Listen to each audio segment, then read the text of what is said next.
And I'll be honest, he's not going to be too involved in this part, but we're going to see a lot of him later on. So be sure to keep him in mind. The tournament starts pretty much without a hitch. And you know what, just for fun, even Roshi enters. He may as well have some fun too. Those four of course make it the farthest in the tournament, but naturally the final match is probably going to end up being between Krillin and Tenshinhan. Everything's gone pretty smoothly so far, but there is still a threat looming about. Those weird guys that got taken out at the first part of the tournament, Spopovich and Yamu.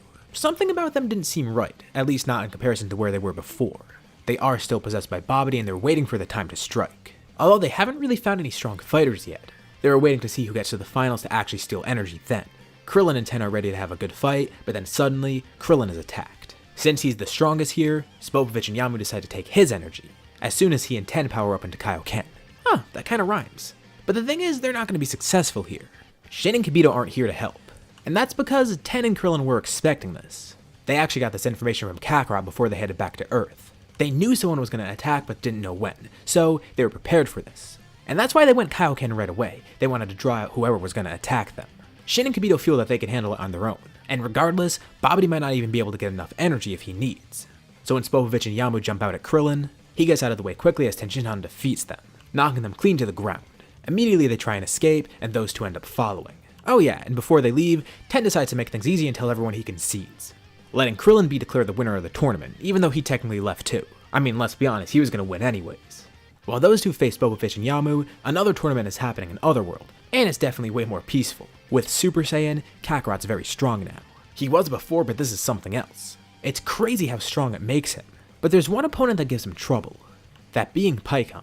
See, Kakarot has a pretty big disadvantage here. Everyone in this tournament is dead besides him. And as we've seen, being dead actually helps you with fighting, especially when using something strenuous like Super Saiyan or Kaioken. But not just that, Pikkon is pretty powerful, and the fight between the two is pretty interesting. It's a huge spectacle, and Kakarot is forced to break out something that he didn't use before. He clued King Kai in on this, but this is the first time he's actually using it in practice. If he were dead, it would be way easier, and he'd be able to use this at higher levels, but he's still going to break it out regardless. With his now perfect control of Super Saiyan, he stacks Kaioken on top of it, going Super Kaioken. This gives him a massive increase in power. It's the multiplier of Super Saiyan plus whatever multiplier of Kaioken he's using. And with how good he is with Kaioken and Super Saiyan, let's say he's going to be using times 10 here. This helps him a lot against Pikkon, and this technique is very taxing on his body, but it helps him win the tournament. But this Pikkon guy interests him a lot. He wants to see him again afterwards. I mean, that strength isn't something that Kakarot can just ignore. He begins talking with Pikkon after the tournament, and the two are very respectful towards each other, acknowledging the other's strength. Pikkon shows interest in that Kaioken technique. King Kai is very happy to hear this because it's something he can hold over West Kai. Would you look at that? West Kai's student is interested in North Kai's technique. But King Kai's laughter is cut short. He gets some news from Shin and Kibito about Earth. It seemed everything was going well, but Shin mentions that someone very strong is there. And even with Krillin and Tenshinhan's great power, this fighter, Deborah, he poses a pretty considerable threat. Krillin and Ten are en route to Babidi's ship, and Shin's worried about their safety, and he asks King Kai if he could bring Kakarot with him. Luckily, this tournament just finished, so King Kai runs over to Kakarot and tells him. Sadly, this meeting between him and Pikkon is cut short, but they'll meet later on once again. Shin teleports in, surprising all the other Kais there, immediately bringing Kakarot to Earth. Ten and Krillin are happy to see him, glad to have him here to help. And Shin fills him in on everything. Deborah sounds kinda concerning, but with Kakarot here they may be okay. They arrive at the ship and Babidi seems pretty angry. Spopovich and Yamu got no energy at all, so they're executed right away. But of course Babidi knows other fighters are there, and he sticks Deborah on them immediately. Deborah sees Shin and jumps up right towards him. But midair, he's then slammed down by Kakarot who goes Super Saiyan right away. Shin's worried that Kakarot may be giving a bit of energy, but he promises he'll finish this quickly. Deborah is angered by the sneak attack. Had he not been off guard, this wouldn't have happened. And he gets up ready to face this Kakarot guy. He sees the clothes he has and the symbol on his chest. A student of the Kais. He's ready to fight and ready to draw this out for as long as he needs. But Kakarot's not going to let that fly. For a very brief period, he jumps into Super Kaioken, but just Kaioken times 2. Little side note, this means he basically gets the same boost as Super Saiyan 2. But he doesn't want to give off too much energy, and this should be enough to defeat Deborah. He catches Deborah off guard, and with one powerful hit, he knocks the king of the demon realm unconscious. And as he falls to the ground, Tenshinhan and Krillin finish him off, killing him. Babidi watches from his ship terrified. All he has left are those two schmucks, Pui and Yakon, who are immediately defeated as the fighters enter the ship. He did get a bit of energy from Kakarot, but it's not nearly enough, and he panics trying to figure out another option. Maybe he can possess one of the fighters. But no luck. Krillin's obviously not going to go Majin, and Ten's heart has hardened since he's been evil, so he's resilient to this too.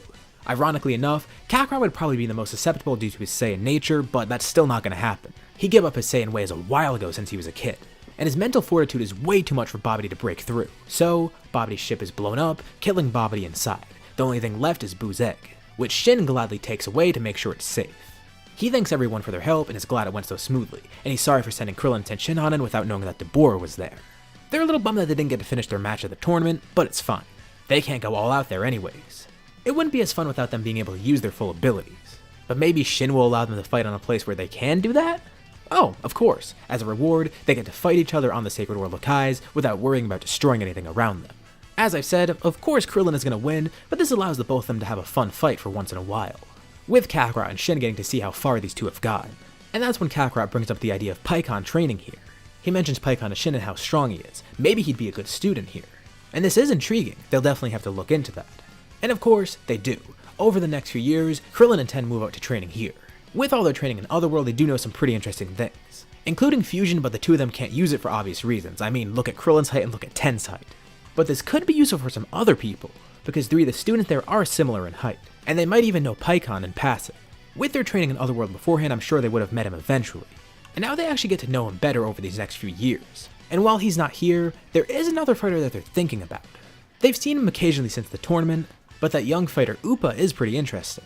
Upa was motivated by seeing Ten and Krillin's performance in the tournament, albeit a very brief performance. He wants to be as strong as possible, and he saw that those two humans were able to do it, so maybe he can too. As a guardian of Korrin's tower, I mean, it's only a matter of time before he climbs up there, meeting Korrin and eventually meeting Kami too. And especially with his strength, he can do that relatively easily now. Again, we'll see more of him next time, it's just worth mentioning right now. A few years pass and eventually, a visitor appears on Shin's planet. Someone that Shin knows all too well. It's Beerus, and of course Whis. By this time, Beerus would have awoken, and he'd probably still have his premonition about his Super Saiyan God. And wouldn't you know, apparently Shin has a Saiyan student. Funny enough, they actually do know about Super Saiyan God this time, and they tell Beerus that it's kind of a long way off for Kakarot.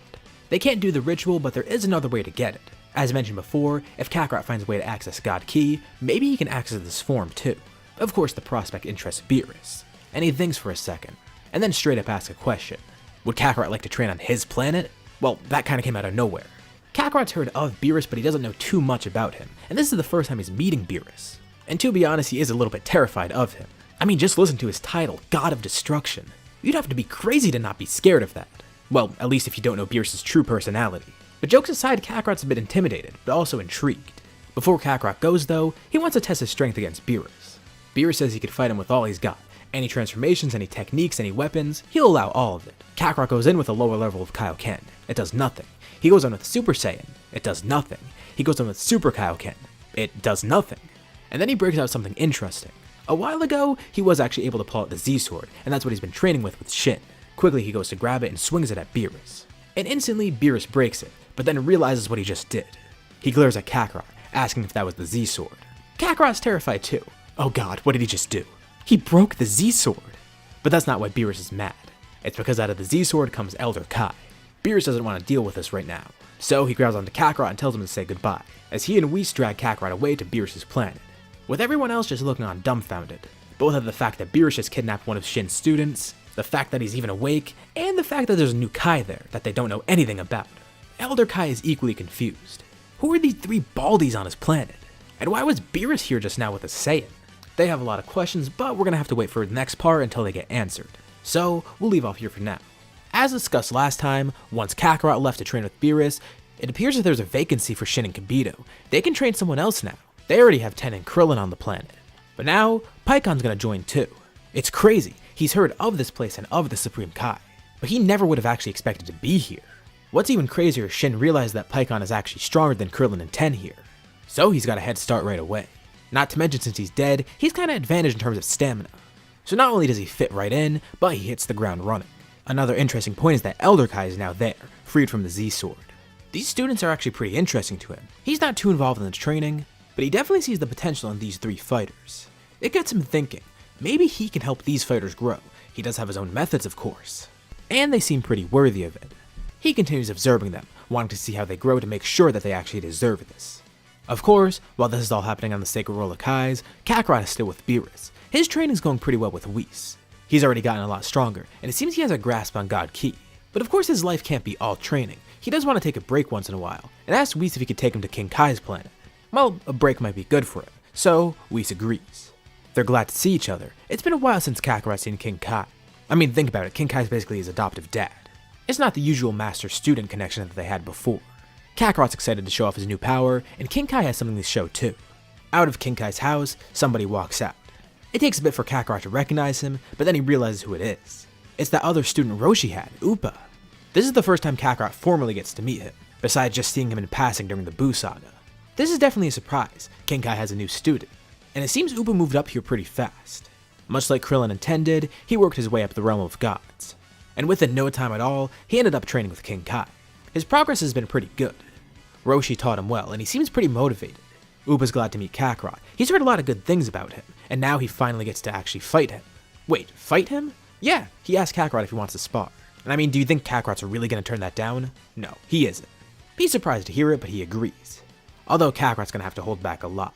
Right away they start off in base just to test their power, with Kakarot suppressed. As he uses more power, Upa then goes into Kaioken, using ×2.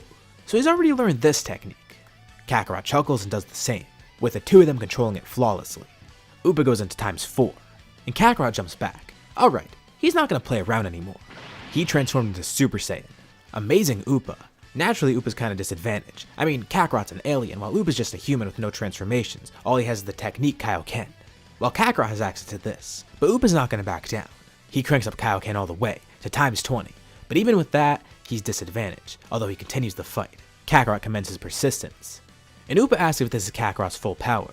King Kai knows Kakarot has Super Saiyan Kaioken, but he wonders if this is the extent of Kakarot's power as well. Alright, well just for show, he goes into Super Kaioken, just as King Kai expected. This power is way higher than anything Upa could ever achieve. Although it's a fleeting power, Super Kaioken isn't necessarily easy to handle. He can't use it for long periods of time. But surprisingly to King Kai, Kakarot says that this isn't his limit. Beerus and Whis have been watching the whole time too. This everything is pretty impressive, but he's no match for Kakarot. Beerus nudges King Kai, saying he's gonna want to see this. He, yes Beerus, helped Kakarot access this new power. Whis butts in saying that he did all the work, but Beerus takes the credit. King Kai's student never ceases to amaze him as he watches Kakarot begin to transform. Kakarot's surrounded by a fiery red aura, as slowly, the shade of his hair begins to change. Unlike the explosive transformation that Super Saiyan is, this one seems a lot more calm. His aura changes, then his hair turns red, with his eyes doing the same. Kakarot introduces this as Super Saiyan God, his newest evolution in power, and his strongest form. It's so weird. Upa can't sense any ki coming off him, but he can tell that the presence itself is overwhelming, and King Kai can surely tell that this is a strong form, actually being able to sense it. Upa asks if Kakarot wants to continue the fight, and Kakarot agrees. The both of them know that Upa will lose this, but he just wants to see the extent of Kakarot's power. He lunges at Kakarot with his full speed, shooting past Kaioken ×20 and even going into ×40. He rapidly punches and kicks Kakarot, but he easily dodges everything. Upa continues doing this, not landing a single hit, until Kakarot catches one of his fists. He tells the human that he's impressed. He has some great potential and drive. But it's clear that even with that, he's overwhelmed here. With one hit, he knocks Upa out, finishing the fight as the two intended. Kakarot spent some time on the planet, catching up with King Kai and getting to know Upa some more. He's glad that King Kai's found a new student, and King Kai's glad to see how strong Kakarot is now. No matter where he is, Kakarot continues growing, and that puts King Kai at ease. Eventually, Kakarot does head back to Beerus' planet, and everyone resumes their normal training for the time being, until a certain someone comes to Universe 7, that being Champa. The Universe 6 tournament happens, and as you could guess, the team's going to be very different this time. The only constant is Kakarot, who isn't even the same as Goku. As for the other 4 fighters, Krillin, Ten, and Pikkon are recruited, with Kakarot deciding to ask Upa if he wants to join too. That makes 5 fighters, and they're all pretty confident. The tournament itself starts, and Upa's actually the first up, facing Watamu. It's so weird because this guy isn't fazed by any of his attacks. But Upa realizes that this guy is stretchy too. That may have its perks, but it might also be a disadvantage in fighting. Upa grabs onto one of Watamu's arms, and Watamu wonders what he's up to. Still unfazed, Upa goes into Kaioken, and with his feet, he creates a ki blast, quickly propelling him back to the other side of the ring. As he flies back, Watamu's arm stretches with him. Watamu can't pull his arm back because Upa's just too strong, and instead, this causes him to be slingshotted out of the ring, being defeated in this one swift motion by Upa. Not only is he strong, but he's smart. Although next he faces Frost. In Frost's first form, he's not too much of an issue, but Frost realized that this guy's taking the fight very seriously. He could just poison him, but instead, Frost decides to transform, not going into his final form but his assault form. He begins getting the upper hand until Upa activates a new stage of Kaioken. Going into ×20, being able to keep up with him, Frost needs to maintain his demeanor, but he's a bit annoyed. So swiftly, he decides to poison Upa, winning this fight. Next up is Ten Shinhan, who forces Frost into his final form due to his power. In terms of strength alone, he outclasses Frost, and Frost realizes that. So once again, he's gonna poison this dude. Ten doesn't notice until it's too late, but with his 3 eyes he's able to see the needle right as he's stabbed, thinking it was a technique rather than actual poison. He's defeated, but makes sure that Frost is disqualified as well. This means him and Upa will get to fight later on. Paikon is up against Mageddon next, and of course, Paikon's gonna be able to come up with some insults against Mageddon to actually defeat him. That's how he was able to hold off Janemba, so of course, he should be able to do it here too. There's nothing else to cover about this fight. Next up, he faces Kaba, and again, there's nothing really notable here. Paikon would probably take the win. But next he'll be facing Hit, and this kind of is an issue. Paikon actually does have something up his sleeve though. Taking some inspiration from Dragon Ball Heroes, we're actually giving Paikon a new form here, although the form doesn't really change much as far as I could tell. He has a state called Super Paikon, and this is what it looks like in Dragon Ball Heroes. Yeah, there's not really much change. I mean, his clothes are different, but that wouldn't really make sense to change here. The only difference that I could see is the lines on his eyes. So, we don't really know much about it, and it doesn't really change much in terms of features. But hey, him nor Dragon Ball Heroes are canon anyways, so really we could do whatever we want. For simplicity and to help him power up, we're gonna say that this is his equivalent of Super Saiyan. Let's say he gets around a 50 times boost. Hit's actually pretty impressed with this power, and the best part is, since Paikon is still dead, stamina's not an issue for him. However, Hit's time skip is simply too strong. Paikon's disappointed that he's not able to win, because he still had something else that he didn't show off yet. And the next up is Krillin. Krillin also has a new trick up his sleeve. Thanks to Elder Kai, he actually did help power up him, Paikon, and Ten Shinhan. And right from the get-go, Krillin shows this off. There's no physical change, but in terms of power, everyone could tell that he's way stronger. He's surrounded by a white aura, stating that Elder Kai unlocked his potential. This is Ultimate Krillin. Kakarot's amazed to see the power of these two. He definitely needs to spar with them sometime to see how much they've grown. But still, Krillin's not going to take the win here. Hit is able to overcome him and win. Kakarot's actually a bit nervous. Sure, Super Saiyan God's pretty powerful, but Hit, he kind of seems like something else. Immediately Kakarot goes into God, and he's briefly able to keep up, but Hit takes the advantage once more. Kakarot needs to stay in. He's getting pretty desperate by this point. He is the strongest fighter there, and if he loses, well, Ten and Upa are up next and they don't stand a chance. While he hasn't really tried this before, he decides to test it out. On top of God, he begins using Kaioken. Although it's not a high level, it's only at a maximum of ×4 because he's not really sure how to control it. And it's pretty painful to use. But even with this desperate boost in power, it's not enough. Hit takes the win once more. It's the same with Upa, and even though Ten also has ultimate, he can't stand a chance either. Simply put, Hit sweeps Universe 7, causing them to lose. This means Shampa's gonna get the wish, but Beerus isn't gonna let it slide. He doesn't have much time, but he wants to find a way to convince Champa to do something else. Wait, now that he thinks about it, why does Champa have to steal Earth? I mean, with the Super Dragon Balls, can't he just copy it or something? Plus, he tells Champa, Zeno would probably get pretty mad if he's meddling with the universes like that. He wouldn't want to anger Zeno, right? This is a fair point, and Champa considers it. I mean, stealing Earth is kinda unnecessary, so luckily Champa hears Beerus out and he's able to be convinced. He makes the more reasonable choice of asking for a copy of Earth, rather than just stealing it from Beerus and being an ass about it. Crisis averted. So everything's back to normal, right? Everything's all good. Well, not quite. Things may be settled now, but of course it's not going to stay like that. Following this arc, we'd normally have Zamasu, but that's not going to happen here. There is no time traveler to anger Zamasu, and sure, seeing Kakarot's power may sour him a bit, but I mean it's nothing to kill every mortal in the universe over. Zamasu just doesn't have the same motivation here to actually do what he wants. There's nothing that really ticks him off enough to send him in that direction, so luckily, that arc gets completely avoided, but one arc that won't be avoided is the Tournament of Power. Zeno saw this tournament and actually visited, deciding that it was pretty fun and he wanted to do something like that for himself. He's probably not going to form the same friendship with Kakarot here. Kakarot isn't Goku, as we've discussed many times in the scenario. He's much more respectful of the gods, and actually pretty fearful of Zeno once he hears who he is. But now he needs to find 10 fighters for the tournament, and that's going to be pretty tough. At first it's not so bad. The same people from the Universe 6 tournament are recruited, Ten, Krillin, Upa, and Paikon. The first 3 of them actually suggest Roshi should be recruited too. He is pretty strong despite his age, and he'd probably be willing to fight alongside his 3 students. They ask, and he does join, much to Kakarot's surprise. He knows that Roshi trained the 3 of them, but he's never actually seen Roshi's power. This will be an interesting thing to see. Kakarot begins thinking, trying to find planets where he could find fighters on. That shouldn't be an issue though. He spent so much time with King Kai that he knows universal geography pretty well. Is geography even the right word for that? I don't know, I'm not an astronomer. Anyways, he knows his galaxy and some of the universe pretty well. For one, he knows Namek has some pretty strong fighters, so he decides to check that planet. The Earthlings are pretty amazed to see Namek. They didn't even know until now that this is where King Piccolo and Kami came from. or at least the person who used to be the two combined. The Namekians hear of this torment and realize that it's pretty dire. They reveal that they can all fuse together and help that way. And they see Pycon wondering if he's a Namekian too, kinda racist. But they see he doesn't have the nose, ears, or the antenna, so he's just a random green guy. Jokes aside though, they can fuse together. They just need to know how many fighters Universe 7 needs. So, Kakarot and everyone will come back later to see them. Another good place to check is Yardrat. The people here aren't very strong, but in terms of technique, they make up for that. Naturally, the best person to recruit would be Paibara. And although he's hesitant, he decides to join because it's for the sake of the universe. They tell him they actually have Namekians joining who are going to fuse together. But they don't want to use all their Namekians because they're worried. If they're all fused together, they can't defuse. It turns out they're in good hands because Paibara can defuse them. How convenient. So, they go to Namek and tell everyone this. The Namekians can fuse together without worry. After the tournament, they'll be defused, returning the planet back to normal. And because of that, they decide it's probably best that everyone fuses into one Namekian, just so they have as much power as they could possibly get. As of now, the strongest person there is a Namekian named Nail, and he agrees to be the host. The Namekians begin fusing together, fusing into him. It's going to be a long process because there's a lot of people to fuse, so they'll give the Namekian some time. Okay, things are going good so far.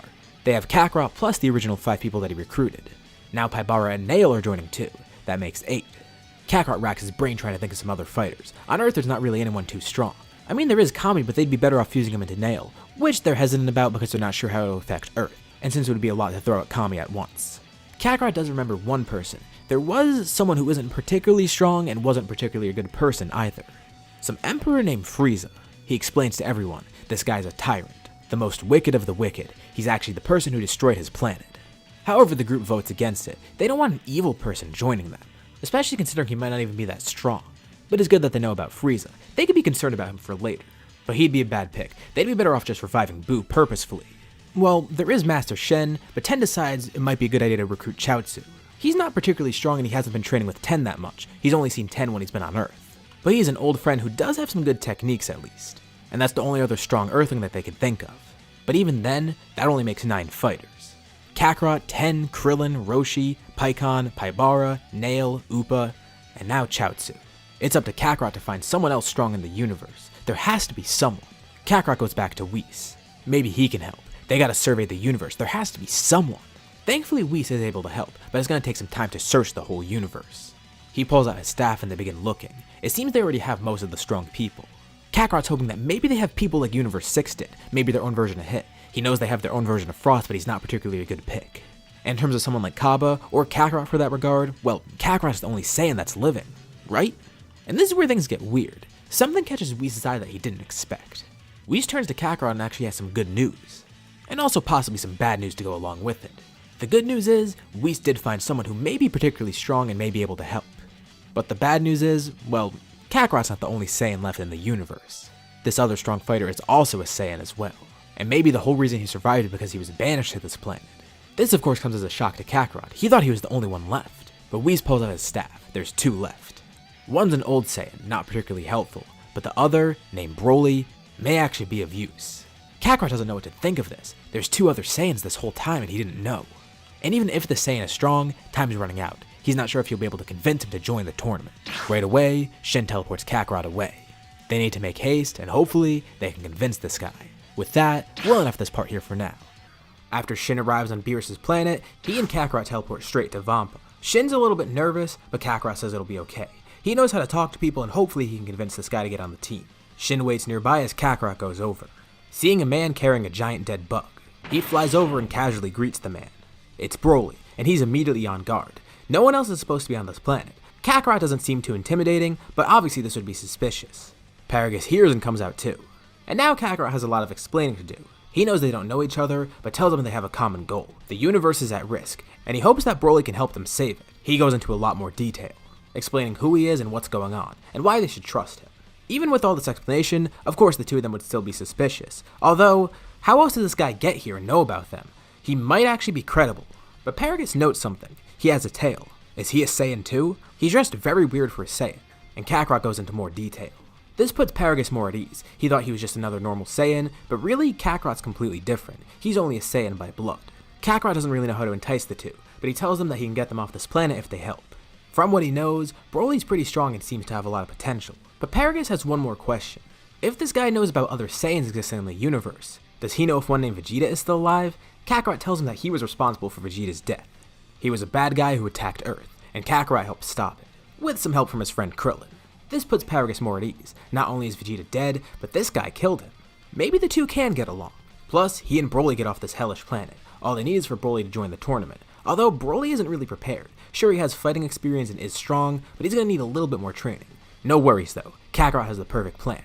Back on Earth, he takes Broly into the Room of Spirit and Time, along with another fighter. Nail has now arrived on Earth, with every Namekian fused within him. Since they only needed one extra fighter, they didn't need 2 fused Namekians, only 1. Which makes Nail way stronger than he would be. He has every single Namekian fused within him at the moment. And Kakarot wants to test his power. Nail actually may be the strongest on the team now. And the best part is he can come in the Room of Spirit and Time without taking any of the food. So they won't have to worry about rationing anything. It's not like they have that much time anyways. The 3 enter, ready to train for a few months. As you'd probably expect, Nail is pretty strong and Kakarot's impressed, as well as with Broly's strength too. Broly doesn't have any real experience besides fighting those monsters on Vampa, but slowly and surely he begins to adapt, especially with Kakarot and Nail's training. Nail notices something interesting with Kakarot. The two try and test each other's powers out while fighting. Kakarot specifically wants to test something out. Taking Whis' teachings into mind, he calms himself, ready for Nail to attack. Nail begins attacking. In terms of strength, the two are pretty even, but Kakarot's going for something else. He dodges Nail's attacks, wanting to see if his body can react automatically. Broly watches on as well, interested to see what's happening. This isn't really out of the ordinary for them. Remember, they don't really know Kakarot too well, but Kakarot's clearly going for a higher power. He even closes his eyes as Nail fights, with Nail sort of getting an idea of what he's trying to do. Nail focuses more and powers up further, with Kakarot's body continuing to somewhat react on its own. For a brief second, it seems like his aura warps, becoming more purplish. But just as it does, Nail lands a hit right at Kakarot's face, knocking him back right into Super Saiyan Blue again.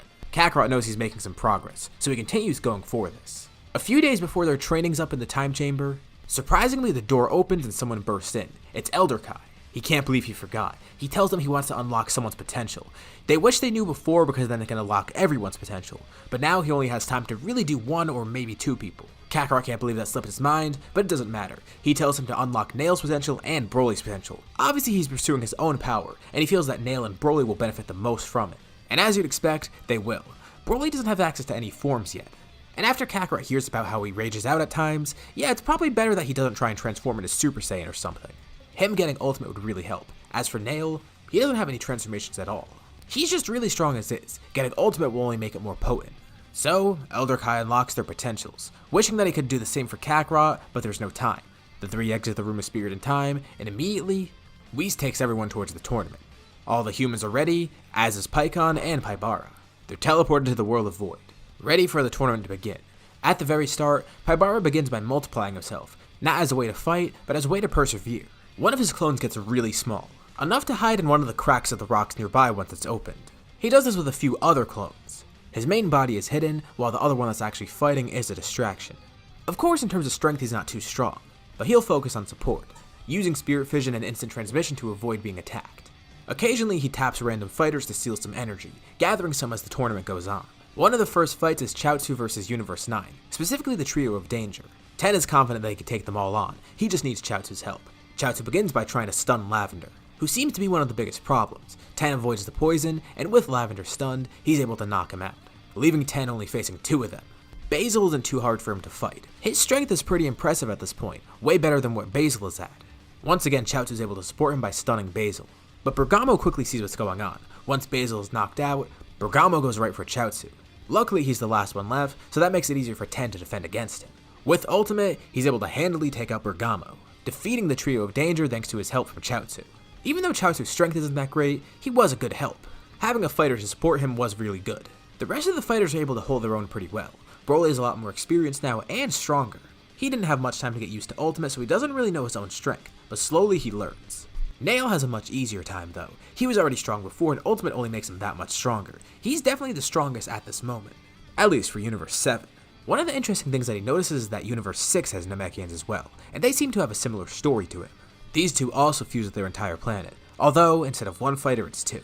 It seems they have a lot in common, with them having a mutual respect for each other. This is one of Nail's first fights, and as you'd probably expect, he is able to win here. He doesn't particularly care about a wish, he's not going to get anything selfish, but he says that if he does, he'd prefer to revive the universes. They don't deserve erasure, neither does Universe 7. All of them are equal in his eyes. Seeing those two Namekians further proves it. They're all in the same situation. And Nail's not really the only one to share that idea.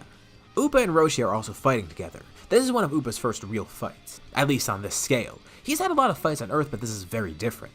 But he can finally put his training to use. Roshi definitely still has some things to teach him, as does Kami and King Kai. But in terms of strength, he's far surpassed his masters by now, showing that off against some fighters from Universe 2, with a combination of skill and power. Krillin even joins in the fight trying to help them. Surprised to see how strong the newest student of the Turtle School is. As for Pikkon, he would either work with Ten and Chaozu or would go alone. He makes great use of his new super form, showing off some awesome power. A lot of the universes are taken aback. Universe 7 is pretty strong, and it's not just one fighter, it's multiple. Nail, Broly, Pikkon, and of course Kakarot, they're all really strong. And the humans shouldn't be underestimated either. Even the two weakest fighters, Chaozu and Paibara, they have a lot of great techniques up their sleeve. In all honesty, I say Team Universe 7 is better off here than it was in canon, despite how radically different it is. Speaking of Kakarot, he begins testing out something brand new. He's done Super Kaioken before, and he has Super Saiyan Blue, so why not try Blue Kaioken? This is another big difference between him and Goku. He still hasn't really tried Blue Kaioken in a fight yet, although it's great for short bursts of power here and there. He knows he could break his limits, but he's not sure how.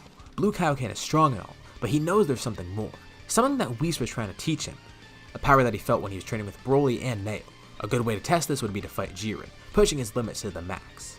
Also, Jiren does seem like a big threat. Kakarot aims to take him out right away. He has a much different demeanor than Goku would have. But still, his Saiyan blood is pumping and he does look forward to a great fight against Jiren. This eventually leads to Kakarot making a Spirit Bomb, which surprisingly, he's never really used before. It's great because he's finally able to test out this trump card that King Kai gave him. And what's better, he has some perfect supports for it. Everyone on this team is pretty strong, granting him a lot of energy. And as for Paibara, he's gathered some from other fighters from other universes, which makes the Spirit Bomb much more potent than it was in canon. And though Kakarot hasn't really used Blue Kaioken too much, remember, in this scenario he's focused a lot more on Kaioken, so it's likely that he'd get the hang of this a lot faster. We saw Goku was worried about using it because he might die if he did it wrong, but that's not too big of an issue here. He uses it when pushing the Spirit Bomb back. Of course he faces a lot of resistance from Jiren, but the bomb itself is a lot stronger too. Jiren is actually forced to put some more pressure in, and Kakarot's able to push it closer and closer to him. However, at the last moment, Jiren lets out a burst of power. The Spirit Bomb grazes him, but just as it does, he shouts as he pushes it back with more power. Kakarot falls into the Spirit Bomb, seemingly dying from the attack.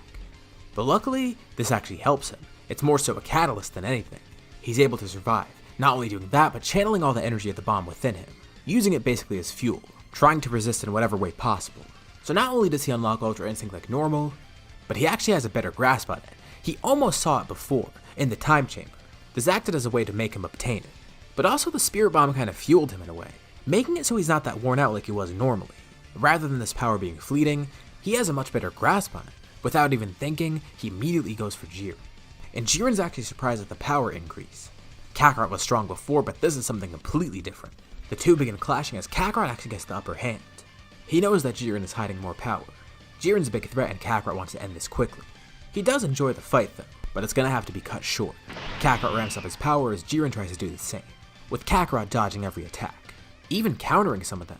Slowly, he pushes Jiren towards the edge. Jiren throws a punch as Kakarot grabs his arm, pushing it past him as he gets behind Jiren, kicking the back of his legs. Jiren loses balance and is about to fall on its back, and before he does, Kakarot lands a powerful kick, flinging Jiren off the side. Jiren tries to maneuver his way back in the ring, but Kakarot launches a massive ki blast, pushing Jiren farther away until he falls into the void. With this, Jiren is defeated. Although there's one downside, Kakarot is basically out of commission. Even though he had a better grasp on UI and had some fuel for it, the power itself is still very taxing on his body.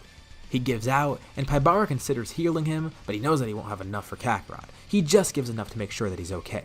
But Kakarot isn't able to use his power for the rest of the tournament. Luckily, the other fighters got this. Inevitably at some point, Kale and Caulifla would fuse into Kefla. But there's two really big issues for them here. For one, Kappa never learned Super Saiyan. By this point he probably wouldn't know what it is after seeing Kakarot use it. But he wouldn't know how to access it at all, or even if he can. And because of that, Kale and Caulifla most likely don't know it either. So when they fuse into Kefla, Kefla's just in her base form. She still is decently strong, but Pikkon takes her on. And he's actually a pretty great match for her, even overpowering the fusion. Paibara offers to defuse them, but Pikkon likes the challenge. He's able to face her alone, defeating the fusion, showing off some more of his great power. Nail fights against the Universe 11 fighters. eventually facing Topo. The humans take on Dispo, and Dispo's able to actually knock some of them out due to his speed. But once Pycon defeats Kefla, he comes in to help. Dispo is defeated as Nail continues to face Topo. Topo never abandons his morals and goes into the God of Destruction mode, which actually helps Nail come out on top. No pun intended. Besides that, the only other big threat left is Aniraza, who tries to go for Kakarot and defeat him, seeing him as a potential threat even though he seems worn out right now. But Kakarot watches on as his friends defend him. All of Universe 7 bands together to defeat the giant monster. Kakarot summons the last of his strength and stands up as well, going into Super Saiyan. All of the remaining fighters defeat Aniraza together, showing off the true combined strength of Universe 7. And with that, they win the Tournament of Power. In terms of an MVP, there are a few candidates. Paibara did help a lot in terms of support. Pycon and Nail also got some great eliminations on their own. And obviously Kakarot did pretty well too. Although really his only big elimination was Jiren. So I feel like Nail would probably get the honor. He helped out his group a lot and got some pretty important eliminations. He has both quantity and quality to his name, meaning he gets the wish from the Super Dragon Balls. As we know, he wants to wish for the other universes to be restored. He was planning this from the start and hoped that whoever won would wish for that. And thankfully he's the one to get that wish. He looks at Super Shenron with one wish in mind: restore every universe that was erased. He's never seen a dragon quite like this. This is way more intimidating than Porunga. Everyone's pretty happy to hear this, especially Zeno and the Grand Priest. All the universes are restored and everything's returned back to normal. Although this poses a weird question, Nail said he was going to get defused by Paibara, and he does end up doing that, but Nail got the ultimate form, and once all the Namekians are diffused out of him, he's likely going to keep that. But when you think about it, does it mean that the other Namekians have ultimate as well? I don't know. Imagine a whole planet of people with the ultimate form. It would definitely boost Namek's power. I'll let you guys come up with an answer for that hypothetical question. Anyways, we head back to Earth. Broly and Paragus would likely stay there. King Kai's planet doesn't have much space, and there's no real reason for them to be on the Sacred World of Kai's or Beerus' planet. But the Earthlings welcome both of them, which is nice. They finally got off of Vampa and have a new home. And Broly's finally got a grasp on his power. Well, hopefully. We still haven't really seen his rage yet. Instead of working to perfect that, Kakarot somewhat ignored it. He saw brief flare-ups of it in the time chamber, but they've never seen Broly's true wrath. Hopefully they won't have to deal with it later on. But of course, things aren't going to be entirely peaceful. Now that we've finished the Tournament of Power, the next logical step is going into the Moro arc. This arc will be the conclusion of the series. So after the Tournament of Power, of course the Broly movie is supposed to happen, but here, there is no Broly movie. The explanation's pretty obvious. Broly's already part of the story. By now he's actually moved to Earth. Thankfully, nothing happens the same way it did in the movie. He gets to avoid getting beat up, and Paragus gets to live. There's no Frieza Force, no Chilai and Lemo, and obviously no Gogeta. And with Broly on Earth, that is going to change some things. You'll see later. As for the Namekians, by now they've all defused. In the last part I left off with a question. It was kind of a joke, but after thinking some more I realized that it would actually really change the outcome of this arc. I was asking whether or not the Namekians would all keep Ultimate. Remember, Nail got it while he was fused, and I was wondering if maybe they can all keep it once they defused. And after reading through the comments and deciding for myself, I was thinking maybe it would be better if Nail's the only one to keep it. It would make sense for only him to keep it after all. Only his latent power was unlocked and not really the other Namekians individually. They may get a passive boost from this, but they wouldn't have the same boost as Nail does. And you might be thinking, what's the point of this distinction? Well, it's actually pretty important because if you consider it, every Namekian having ultimate would basically nullify this arc and make it not happen. There would be two outcomes. One, Moro would go to Namek and get absolutely devastated by all the Namekians there, or two, Moro would steal all of their power and become unstoppable, leading to the destruction of the universe most likely. So instead, I feel it might be more interesting to have them not get ultimate. But Nail gets lucky and he keeps it. Anyways, the arc begins as you'd expect. Moro escapes prison and decides to make a beeline for Namek. The Galactic Patrol is scrambling to handle him. Of course there's no Boo to help them, and they're not too aware of any good fighters on Earth. Well, they know there are some, but a lot of them are gone by now. They don't know much about Broly, and while Roshi and Upa are strong, they're not strong enough to do anything against Moro, and the Galactic Patrol probably wouldn't know too much about them either. All the other strong fighters are off-planet and have been off-planet for a while, as discussed in the last few parts. When Moro's coming to Namek, all the Namekians actually sense him coming. Quickly, they try and formulate a plan. They think the Dragon Balls may be at risk, so right away, a lot of the Namekians help hide them, while the strong warrior Namekians, including Nail, all get ready to fight. The Galactic Patrol is also trying to pursue Moro, so while the Namekians prepare for him to arrive, they can sense that the Galactic Patrol is soon going to come and try and help them. Nail takes charge. Kinda like we saw in the manga, a lot of the warrior Namekians would probably want to fuse, that gives them the best shot at fighting Moro. And here the Namekian savior would be Nail. They've already all fused into him before, so it's kind of routine by now. Not to mention he'd be much stronger than the Namekian savior we saw in the manga. Although it's not every Namekian fusing into him, so he's not as strong as his Tournament of Power counterpart, but even if he's only half as strong, he's still way stronger than pretty much any fighter. He may actually have a shot against Moro. This becomes apparent once Moro actually gets onto the planet. The sole person ready to fight him is Nail himself. Moro doesn't really expect much of this Namekian. Sure, he knows some Namekians may be strong, but this one, he doesn't really seem like too much trouble, especially because it's only one of them. He quickly learns that that's not the case. Nail immediately attacks with extreme prejudice, ready to defeat him right away. Moro actually gets a bit injured by this, caught off guard by a couple punches from Nail. He's actually pretty surprised. He would have never expected a Namekian to be this strong, but there may be upsides to this too. Using energy absorption, he could benefit from this. He starts to take energy from the planet and Nail. Not killing Nail because he may have information about the Dragon Balls. Right now he just wants Nail out of the picture and to get a nice snack out of him. He plans to keep the Namekian alive. And while the Galactic Patrol hasn't contacted anyone, someone is watching this. After the Tournament of Power, Shin knows that the mortal level of his universe is pretty low, so he starts to pay more attention. This would most likely catch his eye. Not only is Namek under attack, but the person that's attacking actually seems pretty threatening. And something about the guy attacking seems pretty familiar.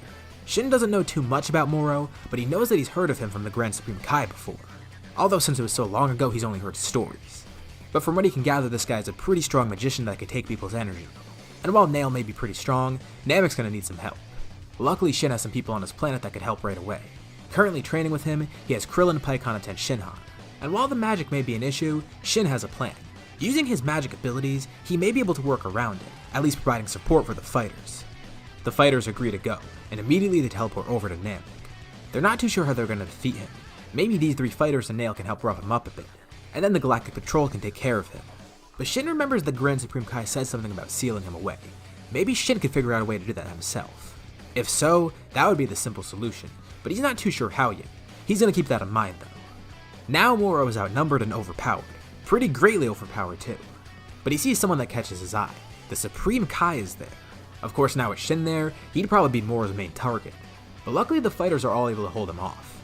He tries to steal their energy, but then he notices something. He still can steal energy, but it's not as potent as it was before. Shin doesn't really know how to do it perfectly yet, but he's able to try and counter Moro's magic. Again, it's not something perfect, but it's enough to try and mitigate it at least a bit. If he does this long enough, then maybe the fighters can kill Moro. But the evil magician is much smarter than that. He realizes their plan and knows that he's going to have to work around it somehow. And really, the only way to do it is actually to retreat. They're beating Moro pretty badly, and luckily for him he has an escape. He lifts his hands up, launching lava out from the ground below him. And as the lava clears, the fighters see multiple Moros flying away. There's at least a dozen of them, and no one knows which one is the real Moro. Moro and his apparitions all fly away, with the fighters wondering who they should chase down. Paikon quickly charges up an attack and launches it towards the Moros. But when it connects, all of them disappear. None of them were real. The real Moro actually escaped elsewhere, keeping a low profile and running away instead of flying away. It's clear that they may need some more help. Luckily, someone else was watching over, and someone tries to contact Shin. All the way on Beerus' planet, Kakarot is actually aware of what's happening, but Beerus and Whis waited to send him. They didn't want him to get involved right away, but now that things are getting kinda bad, they say that it may be a good idea. He asks Shin to teleport him there. He thinks he has a great idea of how to counter Moro. Shin immediately goes there, picking up Kakarot and going back to Namek with him. Kakarot's idea is pretty simple. He asks everyone if they remember that technique he had in the Tournament of Power, Ultra Instinct. Well, actually he's trying to work on that now. And it might be effective against Moro, as well as letting Kakarot test his power. They definitely remember it from before, but they're surprised. Can he even access that? He shows it off. After training with Beerus and Whis some more, he actually figured out how to access it at will. We even saw this before the Tournament of Power. When he was in the Room of Spirit and Time, he was really close to figuring out how to use it whenever. The Tournament of Power just gave him a bigger push as to how it feels. Combined with all his knowledge and experience, he can actually use UI Omen whenever he wants. It's still a bit draining, but the fact that he can use it at will is pretty helpful. But Nail senses something terrible. All the Namekians are in trouble. They hid the Dragon Balls, but somehow, Moro was able to find them all. He was able to quickly get some in his possession. And now that he's close to getting the final ones, they could actually sense him moving quickly. He's definitely trying to make haste. But by the time they all catch up to him, it's too late. Paranga's in the sky, and he already granted one of the wishes. Moro turns around grinning, now with a new look. His beard has shrunk, his wrinkles have gone away, and he's gotten slightly more muscular, not to mention his power's increased greatly. His former power has been restored. But even with this, Kakarot isn't deterred. He tells everyone to try and protect the Namekians, as Kakarot tells Shin to follow him. Moro is surprised. He hasn't seen this fighter before. He wonders what this guy's plan is, until he sees Ultra Instinct. Ah, a technique of the gods. This may be a worthy opponent, but even with that, Moro feels that he still has the upper hand. But with Shin there to help Kakarot, they definitely have the upper hand right now. Immediately, he begins attacking Moro. The gap in power is clear. Despite Moro's new power-up, Kakarot still has the upper hand. Not just defensively, but offensively too. Plus, Shin's magic mitigates some of Moro's, not just his energy absorption, but pretty much all his other abilities. Not that it completely nullifies it, but it's weakened enough to make a difference. Moro's pissed off now, but luckily help is coming in soon. Kakarot continues fighting undeterred. And just as he's about to finish off Moro, there's a distraction. A ship flies in, and Moro chuckles as he mentions that he had another wish. All the Galactic Patrol prisoners have escaped. And once again, Moro lifts a hand up as lava flies out of the ground, almost hitting Kakarot, but he dodges it, flipping backwards as he's surrounded by plumes of lava. The plumes go away and he sees Moro standing on the ship, commanding all the prisoners to attack. Even with this threat, the fighters are determined. Krillin, Tenshinhan, and Pikkon are all really strong. Of course, Nail's pretty strong too. Together with Kakarot, they're able to fight off a lot of the prisoners. Shin even gets involved in the fighting too, focusing on them, but they lose focus on Moro. And now with Shin under attack, he doesn't have to worry about his magic being mitigated. Moro begins taking their energy more and more. They power down during battle, slowly losing all their energy. They've already defeated some of the prisoners and helped the Galactic Patrol catch some, but if it keeps going like this, they're not going to win. Quickly, Shin teleports around grabbing onto everyone. Not just the fighters there, but also locating the remaining Namekians. They teleport out of there, landing on the sacred world of Kais, as the Galactic Patrol also scrambles to escape. Nail says that he has an idea. He could try and fuse with the remaining Namekians and that could make him stronger. He thinks that maybe fusing with more will really help, and he's not too worried. Paibara can help defuse him later. Krillin perks up when he hears this. Wait, that's actually an amazing idea. Nail thinks so too, as does everyone else. But Krillin says he's not talking about that. He's talking about Paibara. Maybe he could help. He remembers that the Yard Rats actually have some weird That's actually an Namekians and that can make Namekians. They teleport out of there, landing on the sacred world of Kais, as the Galactic Patrol also scrambles to escape. Nail says that he has an idea. He could try and fuse with the remaining Namekians and that could make him stronger. He thinks that maybe fusing with more will really help, and he's not too worried. Paibara can help defuse him later. Krillin perks up when he hears this. Wait, that's actually an amazing idea. Nail thinks so too, as does everyone else. But Krillin says he's not talking about that. He's talking about Paibara. Maybe he could help.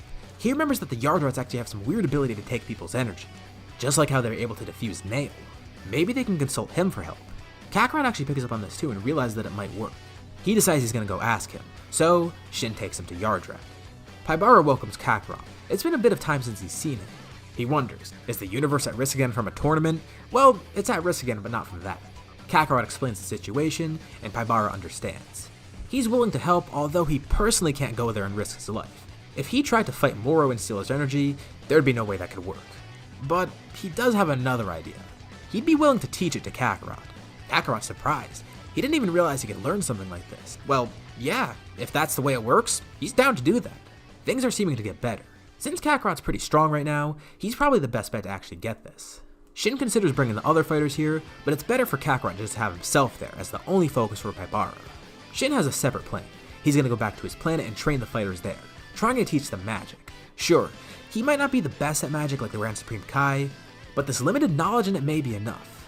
If he teaches some magic to the other fighters, at the very least they can try and mitigate the effects of Moro like he did. Plus, it's a new route of power for them. It'll let them get stronger in a different way. As Kakarot begins his training, Shin teleports back to his planet.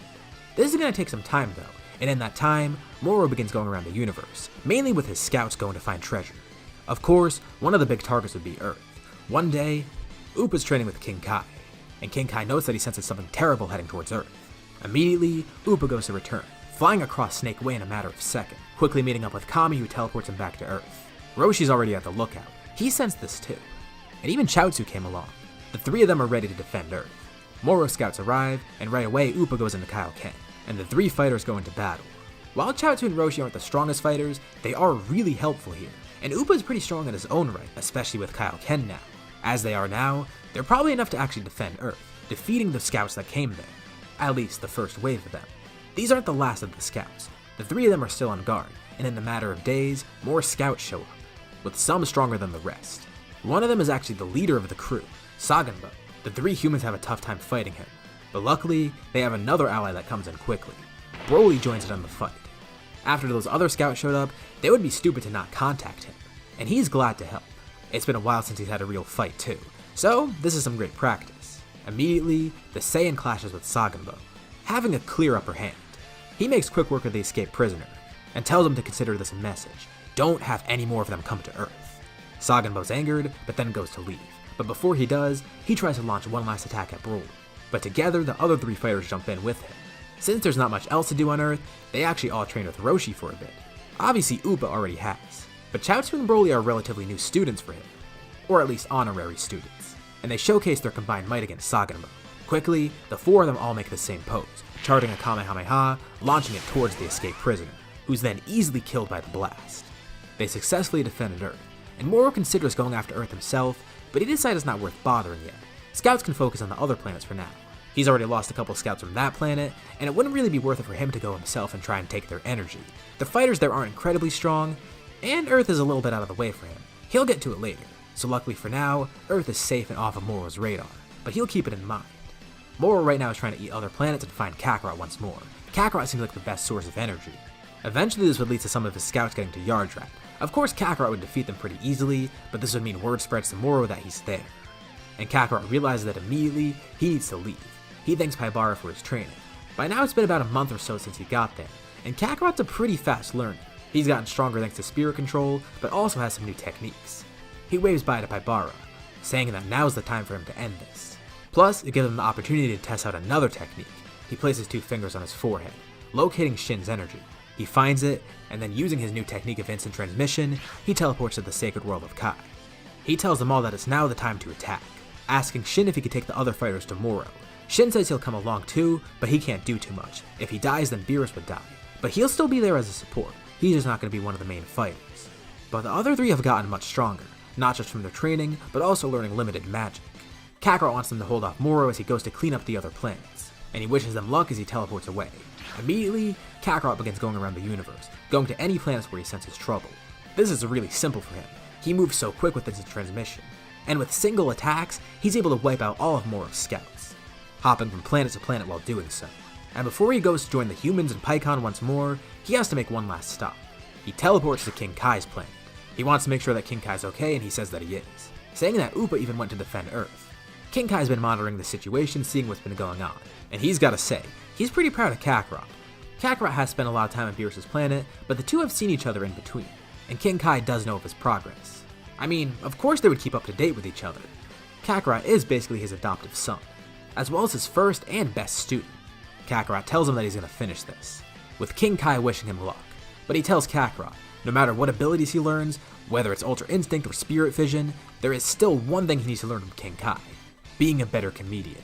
Kakarot promises to brush up on his comedy, but first, he's gonna have to protect the universe once more, thanking King Kai as he teleports away. Out on a remote planet, the humans and Pikkon are fighting a lot of the prisoners. It's not too hard to fight them. Shin's students are much stronger, but as they thin out the herd, one fighter stands out, named 7-3. But just before he attacks, Kakarot comes in, ready to fight him. Immediately he has the upper hand, then jumping into Super Saiyan God. 7-3 is confused. He didn't expect someone this strong, so instead he tries to reach for Kakarot's neck. Kakarot doesn't know what he's planning, so he dodges it, doing so with ease. 7-3 keeps trying to steal his power, but Kakarot won't let him. He knows this guy might be trouble, so quickly he ends it. With one attack he kills the android. And now with 7-3 defeated, most of Moro's crew is gone, at least a lot of the strong ones. It's now his time to fight. He's angered but not too much. He begins taking energy from the planet below him, also trying to steal some from the fighters. But as he tries to take energy from the fighters, something weird happens. It stops midway, as he gets into a tug of war with them. He's then kicked square in the face by Kakarot, who's now an Ultra Instinct Omen once more, as all the fighters pull the energy back into them. They learn just enough magic to help prevent this, and magic's pretty cool. They definitely want to learn more of it. I just realized that that's kind of an accidental pun. More of it, more it? Nah, you know what, ignore that, that's kind of stupid. Anyways, Kakarot is now the main opponent for Moro, and once again he has the upper hand, not only being much stronger, but also, Moro has less of his magic to utilize. Easily, Kakarot is dodging all of his attacks, as well as hitting Moro too. He begins wearing the Magician down, and Moro realizes that things are getting bad for him. Kakarot's worried that this guy's gonna get desperate, doing something really destructive, so he'll end this right now. He reveals Spirit Vision. He begins taking Moro's energy, not only returning it to all the planets where it was stolen from, but stealing so much that the Magician actually gets weaker. He keeps trying to attack, but as he gets weaker, he has an even harder time hitting Kakarot than before, and Kakarot only has an easier time dodging. All the energy is returned, and the only remaining energy is all excess. And Kakarot has the perfect idea of what to do with this. With this excess energy, he lifts a hand up, dodging all of Moro's attacks while he does this. All the energy forms into his hand, going into a small ball of sorts. He thanks King Kai once more. He's going to use one of his master's signature techniques. The energy he takes from Moro is warped into a small spirit bomb of sorts, but a modified version that Kakarot made himself. Thanks to the help of Spirit Fission. It's a deadly combo. The energy he needs to fuel a spirit bomb is actually energy that he's forcefully stealing from Moro. And Moro sees this. Kakarot then throws a small spirit bomb towards him, opening his mouth ready to eat it. But he then feels an odd sensation. His snout is closed shut by Paikon's magic. With Krillin and Tenshinhan's magic, his arms and legs are restrained, as Shin also tries to paralyze him. Moro's eyes widen as he sees the spirit bomb get closer, bracing for impact as it makes direct contact. All of the energy flows right into him, being absorbed in the most wrong way possible. Everything goes silent, and suddenly, energy explodes in all directions out of Moro. Slowly, the evil magician dissipates. In a kinda ironic twist of fate, Moro was killed by his energy being stolen, with Kakarot there to claim victory. Far away, King Kai watches on, as well as Beerus and Whis. Beerus and Whis are glad it turned out this way, not only because they didn't have to get involved, but because it shows that their student is getting better and better. Hopefully he can fully master Ultra Instinct soon, and as for King Kai, he just feels more pride. Kakarot never ceases to impress him, not to mention, all the people around Kakarot have gotten much stronger too. The Earthlings, Paikon, even Namekians now, and a new Saiyan too. All those years ago, King Kai realized that it was a good choice to direct his space pod here. It helped the universe in more ways than one. Not only is there a strong warrior now, but another strong comedian, and that pleases King Kai. And with that, we'll leave off here for now. So, what did you guys think about this finale? And what did you think about the scenario as a whole? Leave your thoughts and suggestions in the comments below. I'll be sure to check them out to see what you guys think. As always, if you like the video, be sure to drop a like. And let's also try to hit that like goal from the beginning of the video. If you haven't already, or if you're new to the channel, why not subscribe? As well as hitting the bell icon and get notified about any future videos that I upload on my channel, including more content like this scenario. With that out of the way, I'd like to thank you all for watching, thanks for supporting this scenario, and I'll see you all in whatever video comes next. Hopefully you all enjoyed, and goodbye for now.